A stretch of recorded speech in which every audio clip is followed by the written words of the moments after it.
পারমাণবিক বোমার বিধ্বংসী ক্ষমতা এটা আসলে শুধু কোনো পরিসংখ্যান না, এটা একটা ভয়াবহ বাস্তবতা। আজকে আমরা পারমাণবিক বোমার বিধ্বংসী ক্ষমতা, বাস্তবতার ভয়াল চিত্র, এই শিরোনামের একটা গভীর বিশ্লেষণ থেকে পাওয়া তথ্যের দিকে নজর দেব। আমাদের লক্ষ্য হল এই অস্ত্রের প্রভাব ঠিক কতটা মারাত্মক হতে পারে তার একটা স্পষ্ট ধারণা দেওয়া, তাই না? একদম। চলুন শুরু করা যাক প্রায় ৮০ বছর আগের সেই ঘটনা দিয়ে, হিরোশিমা আর নাগাসাকি।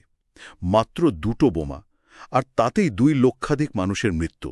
হ্যাঁ, শুধু তাই নয়, যারা বেঁচে ছিলেন তাদের মধ্যে হাজার হাজার মানুষ কিন্তু আজও দীর্ঘমেয়াদী শারীরিক আর মানসিক ক্ষত বয়ে বেড়াচ্ছেন।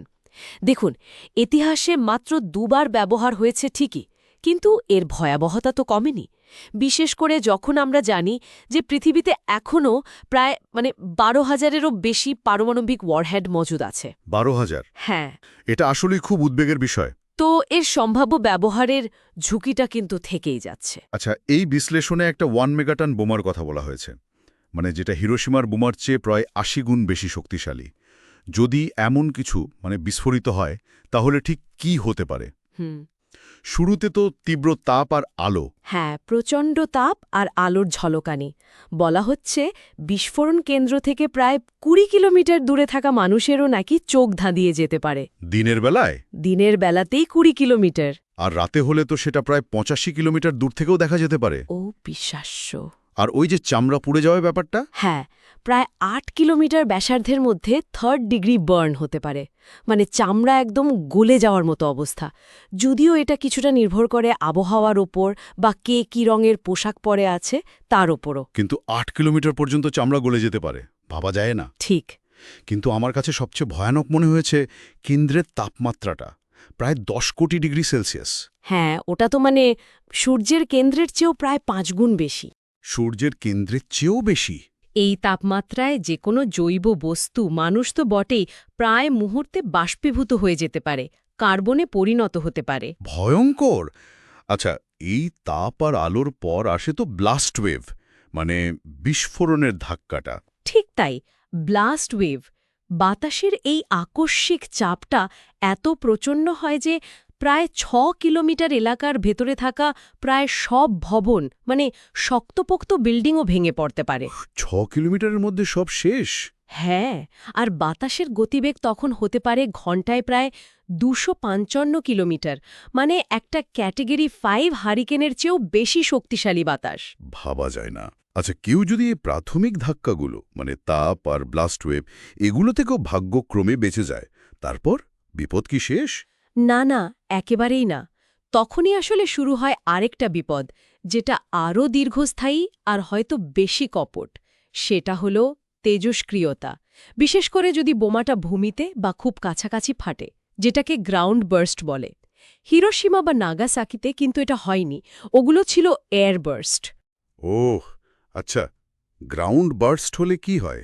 গ্রাউন্ড বার্স্ট হলে প্রচুর পরিমাণে তেজস্ক্রিয় ধূলিকণা তৈরি হয়, যেটাকে বলে ফল আউট। এই ফল আউট বাতাসে মিশে যায়। আর এই ফলআউট তো নিশ্চয়ই শুধু ওই জায়গাতেই থাকে না? না, একদমই না। বাতাসের সঙ্গে এটা শত শত, এমনকি হাজার হাজার কিলোমিটার দূরেও ছড়িয়ে পড়তে পারে। আর নিঃশ্বাসের সাথে বা খাবার পানির মাধ্যমে শরীরে ঢুকলে ক্যান্সার থেকে শুরু করে নানা রকম ভয়ঙ্কর শারীরিক সমস্যা, এমনকি বংশগত ত্রুটিও দেখা দিতে পারে। বংশগত ত্রুটি পর্যন্ত? হ্যাঁ, এর ভয়াবহতাটা বুঝবেন একটা তথ্য থেকে। পারমাণবিক পরীক্ষার তেজস্ক্রিয় কার্বনের চিহ্ন নাকি পৃথিবীর গভীরতম খাদ ম্যারিয়ানা ট্রেঞ্চের সামুদ্রিক প্রাণীর দেহও পাওয়া গেছে। বলেন কি, ম্যারিয়ানা ট্রেঞ্চে? তার মানে এর প্রভাব কতটা গভীরে আর কত দূরে যেতে পারে? ঠিক, আমরা হয়তো এখনও এর পুরো প্রভাবটা জানি না। এটা তো গেল একটা বোমার কথা, কিন্তু যদি একটা পূর্ণমাত্রায় পারমাণবিক যুদ্ধ হয়, মানে একাধিক বোমা ব্যবহার করা হয়, যেমন ওই গবেষণায় বলা হয়েছে আমেরিকা আর রাশিয়ার মধ্যে হলে। হ্যাঁ, ২০১৯ সালের একটা গবেষণায় ওই পরিস্থিতিটা দেখা হয়েছিল।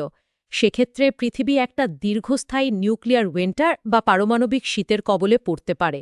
বিস্ফোরণ আর আগুনের ফলে তৈরি হওয়া বিপুল ধোঁয়া আর ছাই বায়ুমণ্ডলের অনেক উপরে উঠে গিয়ে স্ট্র্যাটোস্ফিয়ারে সূর্যরশ্মিকে আটকে দেবে। সূর্যরশ্মি আটকে গেলে তো তাপমাত্রা কমে যাবে বিশ্বজুড়ে, ফসল হবে না।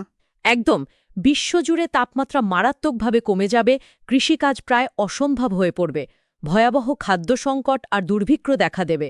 বলা হয় এই পারমাণবিক শীতের কারণে হয়তো বোমার প্রত্যক্ষ আঘাতে যত মানুষ মারা যাবে তার চেয়েও বেশি মানুষ মারা যেতে পারে পরে। এটা তো তাহলে শুধু দুটো দেশের যুদ্ধ থাকবে না, পুরো মানব সভ্যতার জন্য অস্তিত্বের সংকট। অবশ্যই। তাহলে যা দাঁড়ালো প্রথমে ওই কল্পনাতীত তাপ আর আলো, তারপর সবকিছু ধ্বংস করে দেওয়া ব্লাস্ট ওয়েভ, এরপর দীর্ঘস্থায়ী তেজস্ক্রিয়তার বিপদ, আর সবশেষে পুরো পৃথিবীকে অন্ধকারে ঠেলে দেওয়া পারমাণবিক শীতের ঝুঁকি। এগুলো আসলে কোনো কল্পবিজ্ঞান নয়, এটাই পারমাণবিক অস্ত্রের কঠিন নির্মম বাস্তবতা। হ্যাঁ, আমরা এখনো ভাগ্যবান যে পৃথিবী এমন কোনো সর্বনাশা পরিস্থিতি সত্যি সত্যি দেখেনি। কিন্তু এই অস্ত্রগুলোর অস্তিত্ব তো রয়েছে, আর পারমাণবিক পরীক্ষার দীর্ঘমেয়াদী প্রভাব যখন গভীর সমুদ্রের প্রাণীর দেহেও পাওয়া যাচ্ছে, এটা আমাদের সত্যিই ভাবতে বাধ্য করে। যুদ্ধ না হলেও এই প্রযুক্তি আমাদের পরিবেশের ওপর, মানব স্বাস্থ্যের ওপর যে দীর্ঘস্থায়ী, হয়তো এখনও অনাবিষ্কৃত প্রভাব ফেলে চলেছে, তা নিয়ে আমরা আসলে কতটা সচেতন বা কতটা ভাবছি। এই প্রশ্নটা সত্যিই ভাবনার। এই নিয়েই আজকের মতো শেষ করা যাক।